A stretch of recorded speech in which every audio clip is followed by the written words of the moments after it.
പശ്ചിമ ബംഗാളിൽ RJ car medical കോളേജിലെ junior വനിതാ ഡോക്ടർ ബലാത്സംഗത്തിനിരയായി കൊല്ലപ്പെട്ട സംഭവത്തിൽ കുറ്റക്കാരെയെല്ലാം ഉടൻ പിടിക്കുമെന്ന് CBI ഉറപ്പു നൽകിയെന്ന് കൊല്ലപ്പെട്ട ഡോക്ടറുടെ പിതാവ് വാർത്താ ഏജൻസികളോട് പറഞ്ഞു. സർക്കാർ പ്രഖ്യാപിച്ച ധനസഹായം നിരസിക്കുകയാണെന്നും രാജ്യം മുഴുവൻ പ്രതിഷേധത്തിൽ ഒപ്പം നിൽക്കുന്നവർക്ക് നന്ദിയെന്നും പിതാവ് പറഞ്ഞു. നഷ്ടപരിഹാരം വേണ്ട, അവളുടെ മരണത്തിന് പകരമായി പണം സ്വീകരിച്ചാൽ അത് അവളെ അപമാനിക്കുന്നതിന് തുല്യമാണ്. വേണ്ടത് നീതിയാണെന്നും പിതാവ് പറഞ്ഞു. CBI അന്വേഷണത്തിൽ പ്രതീക്ഷയുണ്ടെന്നും അദ്ദേഹം കൂട്ടിച്ചേർത്തു. കൊൽക്കത്തയിലെ വനിതാ ഡോക്ടറുടെ കൊലപാതകത്തിന് പിന്നാലെ വൻതോതിലുള്ള പ്രതിഷേധമാണ് ഉയരുന്നത്. ആദ്യഘട്ടത്തിൽ കേസ് അന്വേഷിച്ച പോലീസ് ആത്മഹത്യ എന്നായിരുന്നു കുടുംബത്തെ അറിയിച്ചത്. എന്നാൽ പിന്നീട് ഇത് തിരുത്തുകയായിരുന്നു. കേസ് CBI ഏറ്റെടുത്തിരുന്നു. CBI സംഘം ഡോക്ടറുടെ കുടുംബത്തെ കഴിഞ്ഞ ദിവസം സന്ദർശിച്ചിരുന്നു. കൂടിക്കാഴ്ചയുമായി ബന്ധപ്പെട്ട വിവരങ്ങൾ കുടുംബം വ്യക്തമാക്കിയിട്ടില്ല. എന്നാൽ പ്രതികളെ എത്രയും പെട്ടെന്ന് തന്നെ പിടികൂടുമെന്ന് CBI ഉറപ്പു നൽകിയെന്ന് പെൺകുട്ടിയുടെ പിതാവ് പറയുന്നു. കേസുമായി ബന്ധപ്പെട്ട് CBIയുടെ ചോദ്യങ്ങൾ സംബന്ധിച്ച വിവരങ്ങൾ പറയാൻ സാധിക്കില്ല.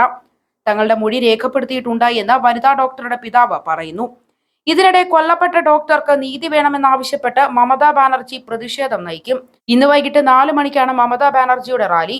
CBI അന്വേഷണം കാര്യക്ഷമമാക്കണമെന്നാവശ്യപ്പെട്ടാണ് പ്രതിഷേധ റാലി. അതേസമയം BJP ഇന്ന് മമതാ ബാനർജിയുടെ വീട്ടിലേക്ക് മാർച്ച് നടത്തും.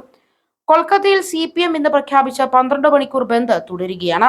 കഴിഞ്ഞ ദിവസം ആക്രമണമുണ്ടായ ഡോക്ടർ കൊല്ലപ്പെട്ട RG കാർ മെഡിക്കൽ കോളേജ് ആശുപത്രിയിൽ കനത്ത പോലീസ് വിന്യാസം തുടരുന്നു. RG കാർ ആശുപത്രിയിലെ ആക്രമണവുമായി ബന്ധപ്പെട്ട് 19 പേർ അറസ്റ്റിലായി എന്ന് കൊൽക്കത്ത പോലീസ് അറിയിച്ചു. 5 പേരെ തിരിച്ചറിഞ്ഞത് അക്രമത്തിന്റെ ദൃശ്യങ്ങളിലൂടെയാണെന്നും പോലീസ് പറയുന്നു. പ്രതികളുടെ ചിത്രവും പോലീസ് പുറത്തുവിട്ടു. കഴിഞ്ഞ വെള്ളിയാഴ്ച പുലർച്ചെയാണ് രാജ്യത്തെ നടുക്കിയ സംഭവം ഉണ്ടാകുന്നത്. RG കാർ മെഡിക്കൽ കോളേജിലെ നെഞ്ചുരോഗ വിഭാഗത്തിൽ PG ട്രെയിനിയായ വനിതാ ഡോക്ടറെയാണ് ബലാത്സംഗം ചെയ്ത് ക്രൂരമായി കൊലപ്പെടുത്തിയത്. കോളേജിലെ സെമിനാർ ഹാളിൽ അർദ്ധനഗ്നയായ നിലയിലായിരുന്നു വനിതാ ഡോക്ടറുടെ മൃതദേഹം. ശരീരമാസകലം മുറിവേറ്റിരുന്നു. പോസ്റ്റ്മോർട്ടം റിപ്പോർട്ടിൽ ക്രൂരമായ ലൈംഗിക പീഡനവും സ്ഥിരീകരിച്ചതോടെ സംഭവത്തിൽ വൻ പ്രതിഷേധമാണ് ഉയരുന്നത്. ഇതിന് പിന്നാലെ പ്രതിയായ സിവിക് വോളണ്ടിയർ സഞ്ജയ് റോയ് പോലീസിന്റെ പിടിയിലായി. അതേസമയം ഡോക്ടറുടെ കൊലപാതകത്തിൽ രാജ്യവ്യാപകമായുള്ള പ്രതിഷേധം തുടരുകയാണ്. കൊൽക്കത്തയിലെ RG കാർ മെഡിക്കൽ കോളേജിലെ വനിതാ ഡോക്ടർ ബലാത്സംഗം ചെയ്ത് കൊല്ലപ്പെട്ട സംഭവത്തിൽ ശക്തമായി പ്രതിഷേധിച്ചുകൊണ്ട് ഇന്ത്യൻ മെഡിക്കൽ അസോസിയേഷൻ ദേശീയ വ്യാപകമായി നടത്തുന്ന സമരത്തിൽ കേരള ഘടകവും ശക്തമായി പങ്കെടുക്കുമെന്ന് ഭാരവാഹികൾ അറിയിച്ചു. ആശുപത്രി ആക്രമണത്തിനെതിരെ കേന്ദ്ര നിയമം നടപ്പാക്കുക, കേസിലെ പ്രതികളെ നിയമത്തിന്റെ മുന്നിൽ കൊണ്ടുവരിക തുടങ്ങിയവയാണ് ആവശ്യം.